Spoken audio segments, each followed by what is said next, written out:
place to come together to celebrate. So please give a round of applause to the organizers. We have mother named Mama Will. So this award is named after her.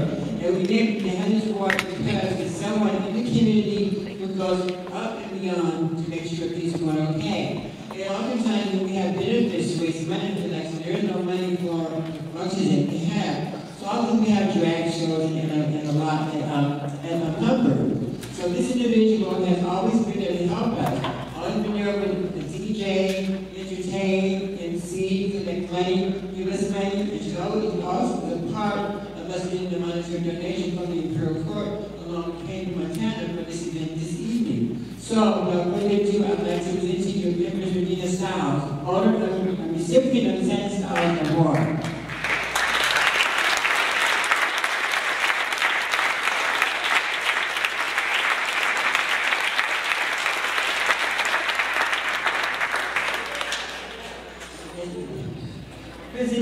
Presented by Miss Trans, they made on there. It's Trans, selectively Trans San Diego.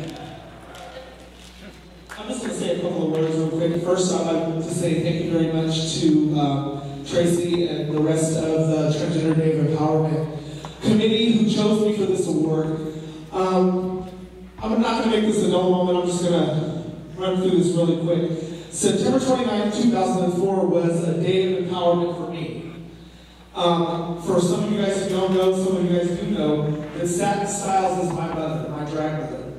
And when she passed away on that day, I remember sitting in that room alone with her and telling her that the one thing that I promised her that I was going to do was make something of myself. And from there on, I have been involved in an organization, the longest running gay organization in this community, which is the Imperial Court of San Diego. I don't know if you guys know about them. It's a nonprofit organization that raises money for charities. And we've been around here in San Diego for over 40 years. And we also have chapters across the Canada, United States, and Mexico. Like I was saying, I promised that I would do something with myself, and I did. I have come on to become a Princess Royale of the Imperial Court. I was Empress of the Imperial Court 2 years ago. I was Empress 38. And I've always said to myself that no matter who called me, who asked me to do anything, I was going to definitely follow in the footsteps of my mother and help anybody that asked. So I'm going to close with this. I was a part of the Imperial Court for about 15 years. I've been a Princess Royale. I've had the honor of being an Empress. But I will be eternally grateful for the fact that the Committee for Transgender Day of Empowerment was nice enough to give the award named after my mother to me. So thank you very much. One day, out of the blue, I reconnected with an old friend of mine. This friend and I met at Rich's on Thursday night, ladies' night. We also used to go play catch and reminisce about softball in high school. As we were texting, my friend was interested in meeting up, but wanted to inform me that things were different now, and if I'm open to change, then sure we can. I wasn't sure what was going to happen. New relationship possibly? I had no idea what was going on, but I still wanted to meet up because I really cared for this friend. Sure enough, he came out to me as trans. I had no idea that something like this was even possible. He explained everything to me, and then we went to the back cage and had a great time. I went home and did lots of research. I was up all night watching YouTube videos and reading biographies of trans people. A big wave of relief washed over me. Kind of like the same feeling when the doctor said I'd be able to walk again. I began my transition 3 years ago. Like any journey, it's not going to be easy, and it wasn't going to happen overnight. My journey is still not over, but with love from my family and friends, and the support of this community, and the community around me, I know that I'll always be the man that I envisioned I could be. And it has made me the man that I have become today. Thank you.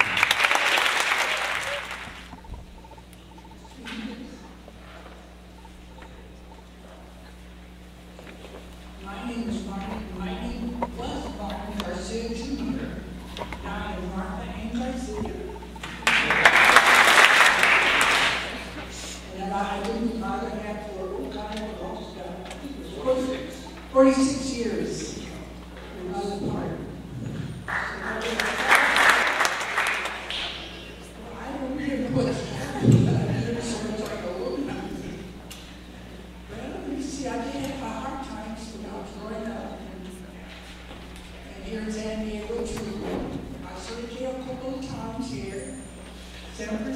14. And, well, let's see, I lived like open for many years before I started my treatments. My doctor was Harry Benjamin. And this doctor, she's two Germans and stuff. So, and I'm going to see what else next. I'm maybe 4 years old. And, let's see. Well, I traveled with my child to New York and all those places, like the woman and her problem. And like Frank Sinatra says, I did it my way. But it's very hard to do it this way now because of the lifestyle they have nowadays. So I don't want to say I'm just happy. I live from day to day. I hope everybody else can do it too. I wish them all luck. Thank you. I'd like to have Kaden Montiana come up for the presentation.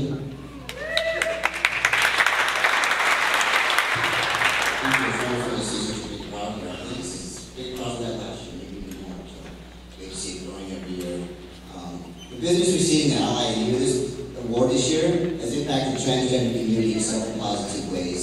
They supply jobs to transgender individuals. They supply countless numbers of raffle and auction items for numerous benefits we hold. They've also made themselves aware of stock products that are of great need to the transgender community. We are extremely grateful for their generous support, and we honor and thank them with this year's Ally Award, which is going to the Crips this year. I'm humbly grateful to give this award. Thank you for the community support of the trans community. Thank you.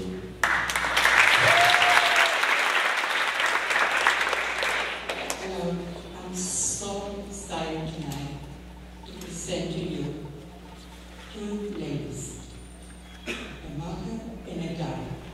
So they are here to share with us what is transition for a child.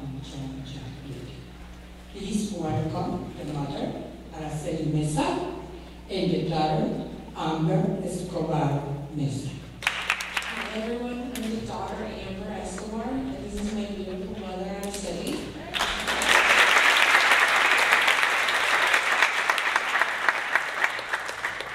So, what my transition was like, if I could describe it in one word, would be easy, because I've always had the support that I needed with my parents and my brothers and everyone. I mean, there was people that were against it, like at my school at first, but they got used to it because I was so like forward with it, and I wasn't trying to hide it, and they saw that I wasn't scared of it, and they saw that I wasn't scared of making what they told me. So I actually came out to my mom when I was 12 years old, and we started that transition that same exact month. She took me to the doctors, and the doctor explained to her what it was that I had to do. And my first step was going to psychiatrist or psychologist. And the psychologist approved for me to start the hormone blocker so I wouldn't have to go through male puberty. And after that, I kept on seeing my doctor every month, and he then changed it to every 3 months. And after a while, right when I turned 15, which is the age I am now, he approved for me to do my hormones, and I've been doing hormones for about 3 months now.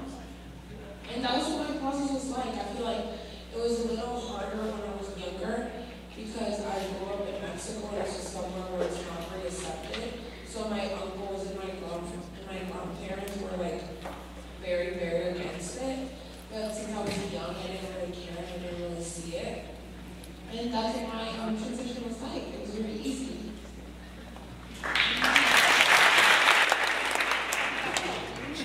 So my mom would like to say some words, but she speaks Spanish, so I'm going to translate it for her. Hola, mi nombre es Araceli y como les ha dicho antes, yo soy su mamá y estoy muy orgullosa de ella. Hi, my name is Araceli.